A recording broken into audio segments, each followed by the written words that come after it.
जैसा कि पिछली कड़ी में मैंने आप सभी के साथ लिंकी का केस शेयर किया था। लिंकी के केस का लिंक मैंने नीचे डिस्क्रिप्शन बॉक्स में दिया है। आज मैं लिंकी से जो और जानकारी मिली और लिंकी के जैसा ही एक मिलता-जुलता केस मई नाम की भी एक महिला का था, उसे शेयर करने जा रही हूँ। लेकिन ये जो दोनों केस है ना, इनसे एक चीज़ ज़रूर है जो हमें समझ में आती है। जैसे कि अब तक हमने समझा कि हम पृथ्वी पर हैं, मनुष्य रूप में हैं, तो हमारे कुछ कार्मिक अकाउंट्स हैं, कुछ हमारे लाइफ लेसन्स हैं, कुछ हमने किसी और को सिखाना है, कुछ हमने किसी और से सीखना है।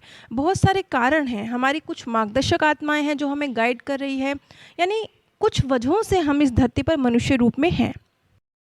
इसी तरह से जब हम लिंकी और मई के केस को समझते हैं तो एक बहुत खूबसूरत चीज़ जो निकल कर सामने आई है, जहाँ तक मैं समझ पाई हूँ, कि जैसे हमारी मार्गदर्शक आत्माएँ हैं, वो कौन सी आत्माएँ हैं?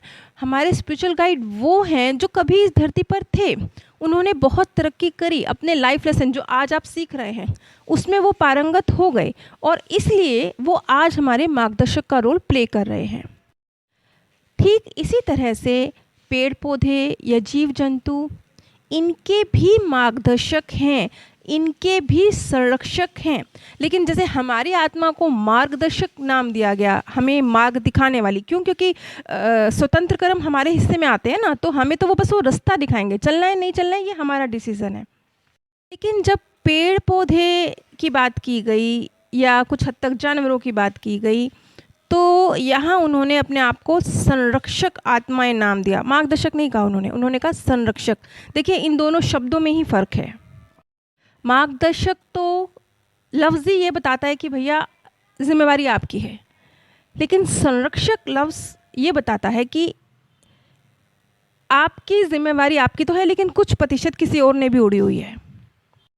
तो ये जो मई और लिंकी के केस हैं, इनसे दो बहुत खूबसूरत चीज़ें निकल कर हमारे सामने आती हैं कि जानवर और पेड़-पौधे, इनकी भी संरक्षक आत्माएँ हैं। और जहाँ तक मैं समझ पाई हूँ, जैसे कि हम इस धरती पर अगर अपने लाइफ लेसन में पारंगत हो जाते हैं, तो ग्रो कर जाते हैं, हमारा आत्मिक विकास हो जाता है, तो हम मार्गदर्शक का रोल प्ले करते हैं। इसी तरह से कुछ आत्माएँ विशेष, जिन्हें हम देखते हैं कि पेड़-पौधों से या पशु-पक्षियों से बेइंतहा लगाव है, एक सामान्य मनुष्य से कहीं ज़्यादा। इस तरह की आत्माएँ जब ग्रो करती होंगी, अपने लाइफ लेसन सीखती होंगी, आत्मिक विकास को प्राप्त करती होंगी, तो इन्हें शायद पेड़-पौधे या पशु-पक्षियों की संरक्षक आत्माओं के रूप में नियुक्त किया जाता होगा। अब जैसे लिंकी ने अपने आप को बादल के रूप में देखा और उसने एक बात और कही, उसने कहा कि उसने ब्रायन विस से कहा कि वही जो देवदूतों या फरिश्तों के रूप में रहती हैं, मैं आपके सिर के ऊपर कई सारे देवदूतों को मंडराते हुए देख रही हूँ। ये लिंकी के शब्द थे ब्रायन विस के लिए। अब हम मई के केस के ऊपर आते हैं, क्योंकि ये दोनों केस आपस में एक नई दुनिया खोल रहे हैं ना, एक नई जानकारी दे रहे हैं। कुछ मिलते-जुलते से केस हैं, इसलिए इन दोनों को एक साथ लिया जा रहा है। तो मई बताती है कि उन्होंने अपने आप को एक जंगल में पाया, लेकिन जंगल में गुम हो जाने जैसा एहसास नहीं था, बल्कि जंगल मेरा घर है, मैं वहाँ बहुत खुश हूँ, ऐसा एहसास था। आगे जो मई का जवाब था, वहाँ बहुत सारी सफ़ेद ट्रांसपेरेंट चेतनाएँ हैं, लाखों हैं, और उनका जो आकार है ना, वो गुलाब से भी छोटा है, गुलाब के फूल से भी छोटा है। जो उनके पंख हैं ना, वो भी बिल्कुल पारदर्शी हैं। मई से अगला सवाल था, क्या आप भी उनमें से एक हैं? और उसका जवाब था, हाँ। हम लोगों में लिंग विभाजन नहीं होता, मेरा नाम अरुणा है। अच्छा, लिंकी ने भी सेम कहा था, लिंकी ने अपने आप को बादल रूप में देखा था और उसने कहा था कि हमारे यहाँ लिंग विभाजन नहीं होता, दोनों के शब्द सेम हैं। अगला सवाल था, क्या आपको किसी खास पेड़ या पौधे के लिए नियुक्त किया गया है? नहीं, हम सब साथ मिलकर काम करते हैं। जब भी हमें कोई ऐसा पेड़ या पौधा नज़र आता है जिसे ऊर्जा की ज़रूरत है, तो हम मिलकर उसे ऊर्जा प्रदान करते हैं। हम प्रकृति के संरक्षक हैं। अगला सवाल था कि क्या आप कुछ कहना चाहती हैं? तो ये जानकारी निकालने का एक तरीका है कि और बोलिए, और बताइए। तो मई का जवाब था, हम सूक्ष्म तलों से हैं और धरती पर मौजूद पेड़ पौधों को ऊर्जा देते हैं। हम ऊर्जाओं का एक सहायक तंत्र खड़ा करते हैं जो धरती की वाइब्रेशंस के अनुरूप हैं, और इस तंत्र में कोई प्रतियोगिता नहीं होती, सिर्फ सहयोग होता है, प्रसन्नता होती है, हम मिलकर काम करते हैं और हम आपस में संवाद भी करते हैं, और हम इसके लिए टेलीपैथी का प्रयोग करते हैं। हम सब ट्रांसपेरेंट हैं, कोई छुपाव नहीं, कोई दुराव नहीं, केवल ईमानदारी और चैन। हमारी ऊर्जाएं विशुद्ध हैं। ये मैंने आपको एग्जैक्टली मई के शब्द बताए हैं, बिना इनमें हेर फेर किए। अब देखिए, जहाँ तक मैं समझ पा रही हूँ, जैसे मई है, मई हम लोग बहुत सारे जीवन जीते हैं ना, तो कई बार कुछ जीवन हमारे मुश्किल होते हैं, कुछ जीवन हमारे सरल होते हैं, कुछ में हम सक्सेसफुल होते हैं, कुछ में हम अनसक्सेसफुल होते हैं। जैसे हम जीवन में बहुत सारे काम करते हैं ना, कुछ मुश्किल काम करते हैं, कुछ आसान काम करते हैं। तो जैसे कि कुछ आत्माएँ ग्रो, अब जैसे मई है और जैसे लिंकी है, इन्होंने कुछ बेहतर परफॉर्म किया होगा अपने पास्ट बर्थ में, इसीलिए इन्हें एक बर्थ स्मृति की याद के साथ दिया गया। मतलब सब स्मृतियां हैं कि हम अपने आप में कितने विशुद्ध हैं, कितने शुद्ध हैं। इस भौतिक दुनिया से परे हट के जो हमारा अस्तित्व है उसकी याद बाकी है, और तब वो संरक्षक के तौर पे या मार्गदर्शक के तौर पे काम कर रही हैं। लेकिन कुछ ज़्यादा ग्रो करने के लिए, कुछ कार्मिक अकाउंट चुकता करने के लिए, या कुछ और जो आगे लाइफ लेसन नए सीखने हैं उसके लिए, तो वो जो एक आराम का उन्हें बर्थ मिला होगा एज ए संरक्षक, जो उन्होंने वक्त गुजारा। लेकिन अब एक मुश्किल बर्थ सामने आ गया। क्यों? क्योंकि वो इंसान के रूप में फिर उन्होंने रीबर्थ लिया ना। मतलब एक बर्थ में वो अपने आप को बादल देख रही हैं, या अपने आप को मई अपने आप को प्रकृति का संरक्षक देख रही है। ये एक कैसा बर्थ हो गया? ये एक ऐसा बर्थ हो गया जहाँ अमन चैन है, बिल्कुल शुद्ध चेतना है, अपनी यादों के साथ आप हैं, अपने मूल अस्तित्व का भान आपको है, आप उसके साथ हैं। लेकिन सेम टाइम लिंकी और मई को वो खूबसूरत जीवन जीने के बाद फिर वो इस बर्थ में आई ना, मनुष्य रूप में आई। क्यों? क्योंकि कुछ और ग्रो करना बाकी रहा होगा, या वो तेज़ी से ग्रो करना चाहती थी, अपने सर को और ऊंचा उठाना चाहती थी। कुछ वजह रही होंगी जिसके तहत उन्होंने दोबारा लिंकी और मई बनकर मनुष्य रूप में जन्म लिया। खैर, जैसे जैसे ये जानकारी आगे बढ़ती जा रही है, ये बहुत गूढ़ होती जा रही है, और अब जो नए नए आयाम खुल रहे हैं वो एक मनुष्य रूप में जितना हमने जीवन जीना है, ग्रो कर रहे हैं, उससे भी एक कदम आगे की जो हमारी जर्नी है उसका कुछ उद्घाटन हो रहा है। तो अब हम मई के केस पे वापस जाते हैं। जैसे लिंकी ने कहा था कि मैं बादल हूँ, तो अब मई से भी ऐसे ही सवाल पूछा गया, क्या आप बादलों से अलग हैं?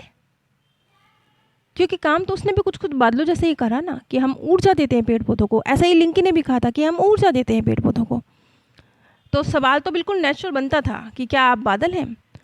तो उसका जवाब था, मैं बादल बन सकती हूँ, विचार मात्र से मैं कोई भी आकार ले सकती हूँ। अब मई और लिंकी के जो केस हैं ये हैं 2006 के, लेकिन मई ने 2006 में ही 2012 के विषय में भी कुछ जानकारी दी। अब 2012 हम तो समझ सकते हैं ना, क्योंकि वो गुजर चुका है। उसने कहा 2012 ये परिवर्तन का समय होगा, जलवायु परिवर्तन, ऊर्जा परिवर्तन, लोगों की मानसिकता में परिवर्तन। उस समय हमें पारस्परिक सहयोग की सबसे ज़्यादा ज़रूरत होगी। मनुष्यों को हमारे साथ सहयोग करना होगा। अब ये बात वो कह रही है एज ए बादल या एज ए पेड़ पौधों की संरक्षक आत्मा।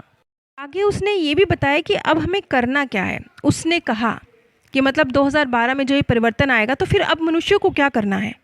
मई ने कहा, अपने भीतर देखना सीखो, अपनी आत्मा में झांको, सजग रहो और बदलावों को स्वीकार करो। कहीं कोई लिखित अनुबंध नहीं है, कोई नियम नहीं है। आप अपनी नियति खुद तैयार कर सकते हैं। 10-20 साल पहले बहुत सारी देवात्माएं धरती पर आई थी ताकि वो धरती के लोगों की मदद कर सकें। वो आध्यात्मिक रूप से बहुत विकसित आत्माएं हैं, और इस वक्त इस धरती पर बहुत सारे छोटे बच्चे ऐसे हैं जो बहुत अति विकसित आत्माएं हैं, और उनकी पहचान ये है कि वो हर स्थिति में प्रसन्न रहते हैं, संतुष्ट रहते हैं। उनमें से कई तो ऐसे हैं जिनके पास अति इंद्रिय क्षमताएं भी हैं। और ऐसे बच्चों के जो पेरेंट्स हैं उन्हें उनसे सीखने की ज़रूरत है। वो कुछ विशेष आत्माएं हैं जो पहले कभी धरती पर नहीं आई हैं। इस बार वो आई हैं आपकी मदद करने।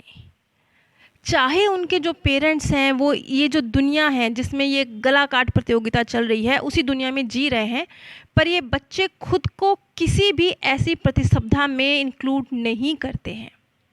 ये बच्चे बड़ों के भीतर जो खालीपन है उसे देख सकते हैं, और सिर्फ देख नहीं सकते, उसे भरने की और बड़ों को, अपने पेरेंट्स को भी उनकी वास्तविक क्षमताओं से परिचित कराने की क्षमता रखते हैं। इसी उद्देश्य से वो आए हैं। और आगे मई ने अपने बारे में भी कह दिया कि उसे भी सोत्र से, अब सोत्र शब्द का मतलब क्या है, जो जैसे कुछ भी कहिए, उसे इस प्रकृति का रचयिता कहिए, उसे परमात्मा कहिए, परमेश्वर कहिए, सृष्टिकर्ता कहिए, हम सब का जो सर्वे सर्वा है, जिसे हम भगवान कहते हैं, उसकी तरफ से मई को संदेश मिला है कि वो ये सारी जानकारी आप लोगों तक पहुंचाए। अब ये तो हम भी जानते हैं कि अब देखिए, विशेष तौर पर आप नज़र डालिए पिछले लगभग 10-12 सालों में, मैं भारत की ही बात कर रही हूँ, मैं और देशों की बात नहीं कर रही। जब से भारत में हमें नेट इजीली अवेलेबल हुआ है, सबके हाथों में मोबाइल फ़ोन आ गए हैं, हम ज़्यादा आसानी से गहरी जानकारियों को प्राप्त कर सकते हैं। जीवन में कितने गहरे बदलाव आए हैं, और ये सब जो इतनी आसानी से हम जानकारियों को प्राप्त कर पा रहे हैं, ये सारे जो बदलाव हैं ये इंसान की जो वाइब्रेशंस है उसके मुताबिक हैं। जो व्यक्ति जिस प्रवृत्ति का है वो उस हिसाब से इस चीज़ का इस्तेमाल करता है और अपने जीवन को आगे बढ़ाता है। कुछ लोग आत्मिक विकास कर रहे हैं, यही मोबाइल उनके हाथ में भी है, लेकिन कुछ लोग इसका गलत यूज़ कर रहे हैं, लोगों को मिसगाइड कर रहे हैं, और कुछ लोग लोगों को सही रास्ता दिखा रहे हैं और खुद भी अपने अंदर भी पॉजिटिव बदलाव कर रहे हैं। तो मई ने जो ये एक बात कही थी कि 2012 बहुत ज़बरदस्त बदलाव का वक्त होगा, तो वो बदलाव तो है। वो तो हम खुद भी देख सकते हैं कि पिछले 10 सालों के अंदर कितनी उथल पुथल है, कितना ज़बरदस्त बदलाव है, कितना ज़बरदस्त मानसिकता में चेंज है, विचारों में चेंज है, सोचने समझने की क्षमता में परिवर्तन है, नज़रिए में परिवर्तन है। एक ज़माना था जब धन के आधार पर किसी व्यक्ति को ऊंचा माना जाता था, लेकिन आज धन के साथ साथ व्यक्ति की मानसिकता को भी अहमियत प्रदान की जाती है। जीवन जीने के प्रति उसके दृष्टिकोण को भी परखा जाता है, समझा जाता है, उसका मूल्यांकन किया जाता है। अब हम वापस आते हैं मई पर। जैसा कि मैंने बताया कि मई ने बोला कि सृष्टिकर्ता ने उसे ये संदेश दिया है कि वो ये जानकारी सब तक पहुंचाए। तो जैसा कि डॉक्टर न्यूटन भी करते थे और ब्रायन विज भी करते हैं कि जब भी कोई व्यक्ति सृष्टिकर्ता की बात करता है तो उसको थोड़ा और कुदेरा जाता है। ऐसा ही जब सृष्टिकर्ता की बात आई तो ब्रायन विज ने भी पूछा, तो जवाब आया, सुनहरा प्रकाश कोई है नहीं, पर किसी की उपस्थिति का एहसास होता रहता है।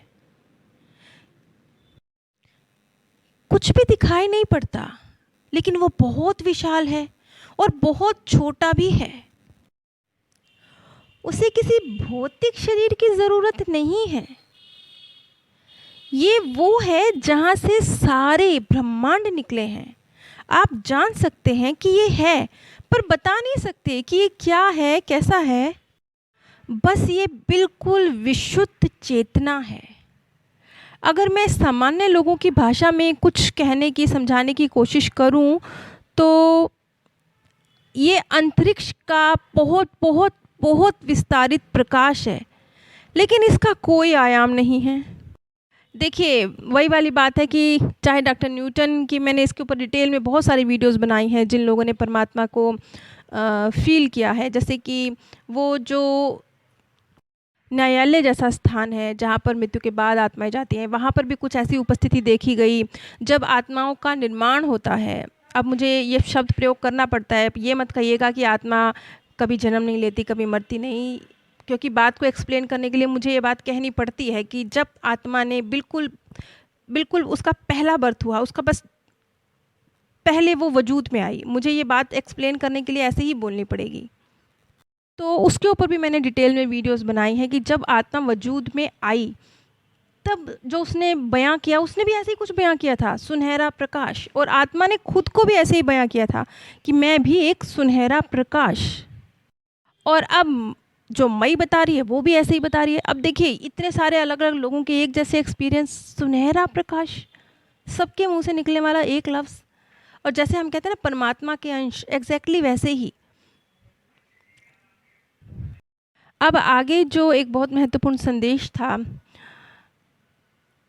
वो ये था कि हम बदलेंगे तो जग बदलेगा। और एक बात और बहुत ख़ास कही कि बहुत कड़ी मेहनत की ज़रूरत नहीं है। ये जो आने वाले 100 साल है ना, उसमें ऐसा इतना इम्प्रूवमेंट होगा कि इंसानों को जो आज हम उपकरणों के बिना जी नहीं पा रहे, इनकी ज़रूरत ही नहीं रह जाएगी। इनकी ज़रूरत नहीं रह जाएगी। ये बात देखिए बड़ी महत्वपूर्ण है। इसका मतलब क्या निकल के आता है? इसका मतलब ये निकल के आता है कि भौतिक दुनिया से हम डिटैच हो जाएंगे। मानसिक स्तर पर, आध्यात्मिक स्तर पर उन्नति का संकेत है ये।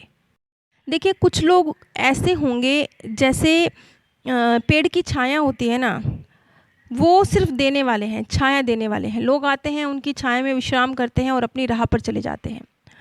और इतनी ही देर में वो न सिर्फ उन तक पॉजिटिव ऊर्जा अपनी पहुंचाते हैं, बल्कि उस सृष्टिकर्ता से बहुत सकारात्मक ऊर्जा लेते भी हैं। इसे आप एक हाथ से लेना और दूसरे हाथ से देना, ये भी कह सकते हैं। और इस तरह की जो आत्माएं हैं ना, जो ये कार्य कर रही हैं, ये क्या है? ये एक तरह से जो अति विकसित आत्माएं हैं, जो अभी धरती पर आ चुकी हैं, बच्चों के रूप में बहुत सारी मौजूद हैं। तो ये जो अति विकसित आत्माएं हैं ना, ये क्या है? ये एक तरह से उसी सृष्टिकर्ता का विस्तार है। देखिए कितना खूबसूरत विस्तार है। उसी सृष्टिकर्ता की पॉजिटिव ऊर्जा का विस्तार कर रही हैं ये आत्माएं। तो देखिए अगर इनकी गिनती बढ़ती चली गई तो 2 से 4, 4 से 8, 8 से 16, 16 से 32, कितनी तेज़ी से पॉजिटिव ऊर्जा का विस्तार होगा। और फिर आने वाले 100 सालों में अगर ये दुनिया बिल्कुल उलट पुलट हो जाए तो इसमें हैरानी की क्या बात है? बिल्कुल हो सकता है। आगे जो मई का मैसेज था उस परमात्मा द्वारा दिया गया कि लोग भटके हुए हैं, सत्य से अनजान हैं, धरती पर आने के अपने जो वास्तविक उद्देश्य है उसको भूल गए हैं। उनकी मदद करो ताकि वो अपनी जो वास्तविक पहचान है उसे पा सके। अब यहाँ पर एक बार फिर डॉक्टर ब्रायन वीज मजबूर हो गए भारतीय संस्कृति का नाम लेने के लिए। उन्होंने एक भारतीय योगी हैं जिनका नाम है श्री अरबिंदो। उन्होंने एक पुस्तक लिखी है और उनकी पुस्तक का ही एक अध्याय है जिसका नाम है सभी प्राकृतिक शक्तियों का अपना व्यक्तित्व होता है। लिंकी और मई का ये अनोखा केस यहीं पर ख़त्म होता है। नीचे डिस्क्रिप्शन बॉक्स में मैंने आप सभी के साथ लिंकी के केस का लिंक शेयर किया है। आप सभी पर परमात्म सौंदर्य, प्रेम और आनंद सदैव बरसता रहे।